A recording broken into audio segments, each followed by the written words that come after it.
All right, let's dive in.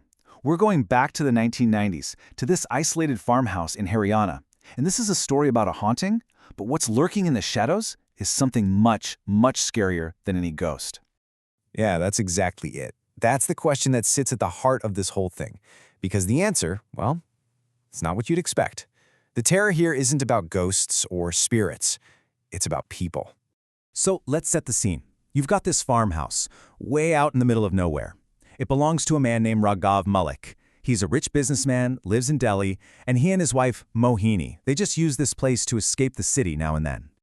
Okay, and right from the jump, you need to know about two key people. First, there's Raghav, the rich guy who owns the place but is rarely there. And then there's Raju, his loyal caretaker. And I can't stress this enough. The whole story, every single bit of it, is built on the idea of trust. And we're not talking about a new hire here. Raju had been working for Raghav for 10 years. He started when he was just 20. So for Raghav, Raju wasn't just some guy who worked for him. He was like family. He trusted him completely. Right. So you have this decade of quiet loyalty, this perfect routine, and all of that is about to get completely blown apart. It all starts with one phone call, and that call sends everything spiraling into pure terror. And what's crazy is how normal it all starts. Raghav just calls Raju up to give him a heads up. You know, hey, the power's going to be out from 9 p.m. to 3 a.m. Simple stuff. But then, just a few hours later, Raju calls back. And this time, he is absolutely panicked. He's telling Raghav that something is seriously wrong at the farmhouse.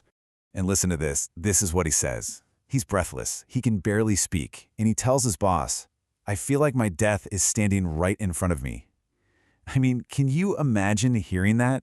The guy sounds completely terrified, like he's convinced he's about to die. He's just falling apart on the phone.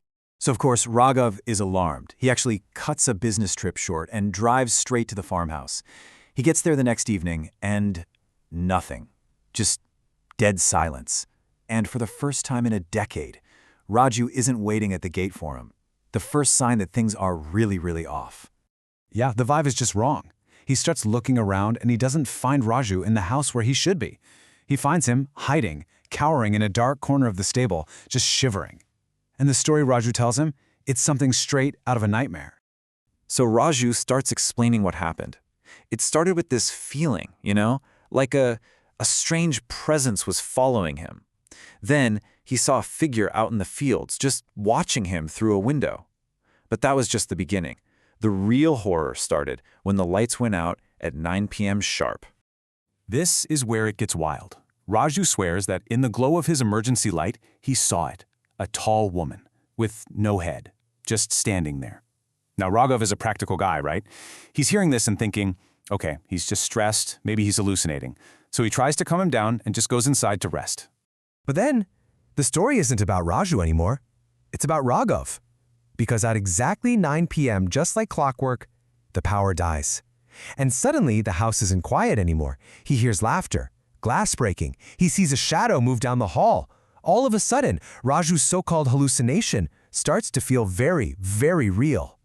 And this is the moment of pure panic. Remember, Raghav has a heart condition, so he does what any of us would do. He bolts. He runs for his car, his only way out.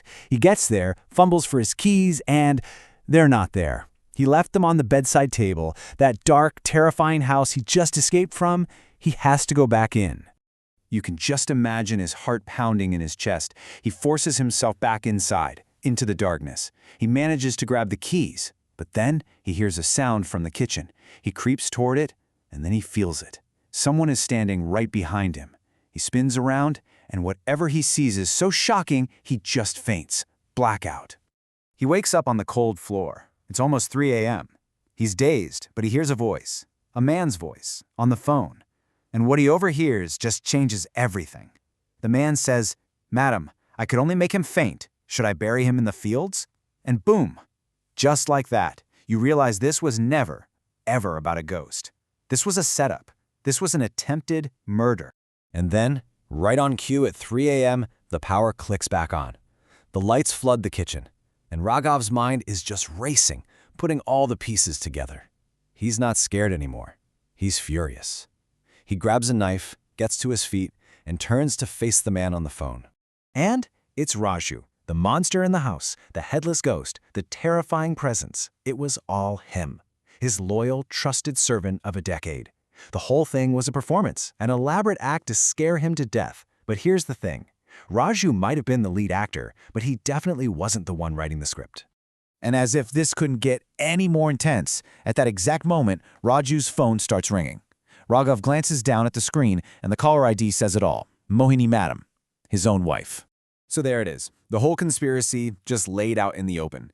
But in that second, something in Raghav just flips. He's no longer the victim. He takes complete control of the situation. The hunter has become the hunted.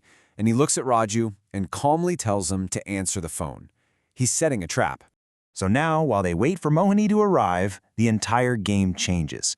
Raghav isn't just defending himself. He's on the attack. He looks at Raju, the man who just tried to kill him, and makes him a counteroffer. It's so cold and calculated. She was going to give you 5% of the property to kill me, he says. I'll give you 10% to kill her. And just like that, Raju goes from being a conspirator to being a pawn.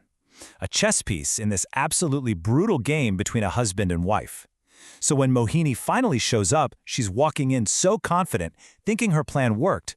She has no idea that the game's already over, and she's lost. And Raju, well, he makes his choice.